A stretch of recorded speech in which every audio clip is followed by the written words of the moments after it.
muchísimo gusto saludarte, querido amigo Eduardo Osuna, vicepresidente y director general del BBVA México. Ya teníamos tiempo sin hablar, amigo.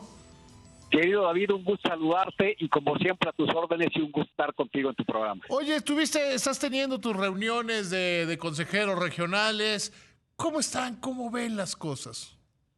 Bueno, yo diría que es muy curioso porque estamos viendo un comportamiento de la economía muy positivo, las empresas van muy bien y como siempre, pues en momentos como el que está viviendo el país con cierta incertidumbre ante lo que puede venir en los siguientes 12 meses, pues la verdad es que los datos del país y de la evolución de las empresas son muy positivos.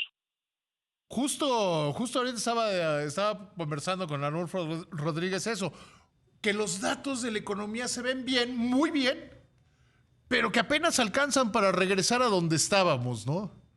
Es correcto y yo creo que hacia adelante vemos una expectativa positiva porque estamos viendo, es curioso, una demanda interna muy potente, un crecimiento de las inversiones importante y todavía no se ve completamente el efecto del nearshoring, pero aún no estamos en los niveles que tendríamos que estar si hubiéramos crecido, digamos, un 2% desde antes de la pandemia de manera sostenida, pero las expectativas del país son positivas por los números que estamos viendo en el comportamiento de 28 millones de clientes.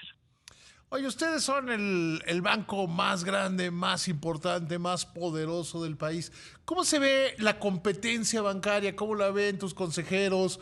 ¿Cómo ven las cosas en este entorno? Bueno, yo diría que la competencia bancaria la vemos muy sólida. México es un país de muchísima competencia, muy invertido en el sistema financiero mexicano, y hay que decirlo que es una fortaleza de la economía mexicana el tener un sistema en ese sentido con una liquidez que es envidiable respecto a otras economías y con una solvencia que es importante y a veces no valoramos lo suficientemente esta situación, pero hace 25 años la banca estaba quebrada, no había competencia, no había inversión, teníamos problemas muy serios, no había crédito y eso me parece que es uno de los pilares para el crecimiento futuro del país y sin duda BBVA, pues ahí estamos a tope invirtiendo y sobre todo prestando mucho dinero porque estamos viendo un porcentaje de las empresas que va bastante bien. A ver, está creciendo, por ejemplo, la inversión en maquinaria y equipo. ¿Cómo le están financiando ustedes en el BBVA? Bueno, yo te diría, a ver, estamos viendo un crecimiento importante de maquinaria de equipo y hay varios tipos de financiamiento que nos están demandando las empresas. Primero, el típico crédito refaccionario, estamos financiando pues, a largo plazo esta compra. Hay muchas empresas que hoy se están financiando en el corto plazo por el nivel de tasas de interés y están siendo muy eficientes con su capital de trabajo, con el uso de los propios recursos, pero que es un tema, pues digamos, muy coyuntural por el nivel de tasas de interés que estamos viviendo, no solamente en México, a nivel internacional, aunque también lo que hay que ver es que muchas empresas están expandiendo su capacidad y también las necesidades de capital de trabajo. Entonces, hay de todo un poco, te diría, pero lo que sí te puedo decir es que hay un uso muy eficiente de la tesorería de las empresas cuando este nivel de tasas se presenta en una economía. Oye, ¿y el consumo de las personas, cómo se ha comportado? Porque hemos vivido un periodo de muy alta inflación. Mira, es muy curioso porque estamos viendo un comportamiento que es bastante atípico cuando tienes estos niveles de inflación. Primero, venimos de una acumulación de ahorro muy importante en las familias por la pandemia, que se ha ido paulatinamente gastando tanto las empresas como las familias, pero luego las familias no han dejado no solamente de requerir financiamiento. Para darte un dato, el crédito a las familias está creciendo al 15%, casi de manera sostenida desde las épocas de la pandemia, a pesar del nivel de tasas de interés, que también hay que decir que por el nivel de competencia, prácticamente el traslado de la subida de tasas a los créditos hipotecarios o a los créditos de auto, pues no ha sido al mismo nivel de las subida de tasas de corto plazo, porque estos créditos se financian entre 3 años y 5 años en el caso de los autos y a 20 años en el caso de las hipotecas. Déjame darte dos datos. El crecimiento del crédito de auto está al 11%, el crecimiento del consumo, del nuevo crédito de consumo está al 26%, y lo que estamos viendo es que en general las familias están jalando crédito en este momento porque están quizá también viendo un efecto de consumir antes por el efecto inflacionario de la subida de precios. Entonces, diría que es un comportamiento, diría, bastante sui generis por la situación que vivimos post pandemia todavía que está viendo en la capacidad de compra y ahorro de las familias, ¿no? Las familias hay como el sentimiento de recuperación, ¿no? Como ese sentimiento de que estamos saliendo, ¿no?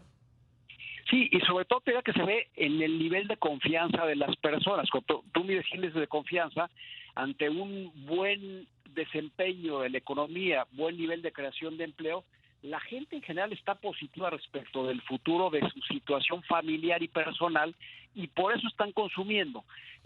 Otra cosa muy atípica, ¿no? Teniendo inflación con buen nivel de crecimiento y con un nivel de empleo en muchas zonas que prácticamente diría que estamos a pleno empleo. Entonces, todo ese efecto hace que las familias estén gastando. Oye, pero a ver, y aquí hay una parte. Desgraciadamente ya estamos cerca de llegar otra vez al cambio político, que eso generalmente causa demasiado ruido, demasiado escándalo y demasiada incertidumbre. Absolutamente. Yo diría que si nos volteamos al último cambio político, no solamente nacional, sino también de Estados Unidos, cuando Trump estaba en campaña y que desaceleró la inversión en México por este debate sobre si iba a abrir o no el Tratado de Comercio, y que luego vino el proceso político local. Entonces, esa combinación hizo que la inversión privada nacional se estancara, ya la pública venía lenta, y eso mismo puede ocurrir en estos siguientes 12 meses, en donde tendremos campaña electoral en Estados Unidos y en México, y el gran reto del empresariado es separar el ruido, la incertidumbre y todo esto que ocurre normalmente en esos procesos de la realidad de los datos de la evolución de la economía mexicana e incluso de la economía americana, que estamos muy correlacionados a ella, ¿no? Ese es el gran reto del tomador de decisiones en este momento. Oye, ¿y cómo ve el banco, eh? ¿Cómo le está yendo a ustedes en BBVA México? Porque además hay una serie de condiciones particulares.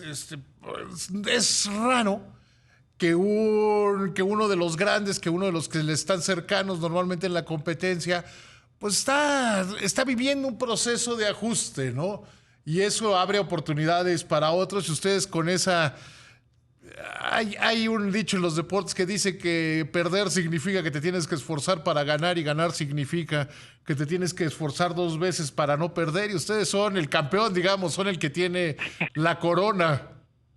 Oye, qué buena frase, mi querido David. Y déjame decir una cosa, a ver, primero estamos viviendo un momento en México en el cual estamos aprovechando el crecimiento. El crédito en México que está creciendo, en el caso nuestro, casi 5 veces lo que crece la economía, incluso el 2022, el 21 y este año estamos viendo el mismo efecto. Luego también estamos poniendo en valor las nuevas tecnologías, el uso de datos, ya la inteligencia artificial en algunos modelos de aprobación de crédito. Entonces estamos digamos, distribuyendo mejor nuestros productos, siendo más asertivos en la aprobación y sin duda esto que comentas, es decir, estamos siendo muy consistentes en la estrategia comercial y aprovechando estos huecos que algunos bancos nos están dejando y el banco va muy bien, pero yo diría, vamos bien también porque es el comportamiento de la economía y el comportamiento de 28 millones de clientes. Déjame darte un dato, los primeros 4 meses del año dimos casi 750,000 tarjetas nuevas de crédito.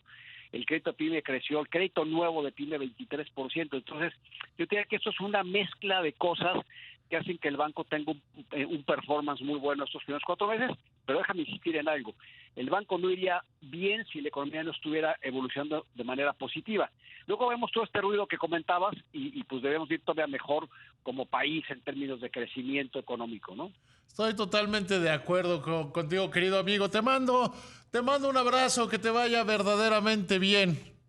Siempre un gusto saludarte y te mando un fuerte, fuerte abrazo, querido David. Saludos allá en casa. Gracias, querido David. Hasta luego, que te vaya muy bien.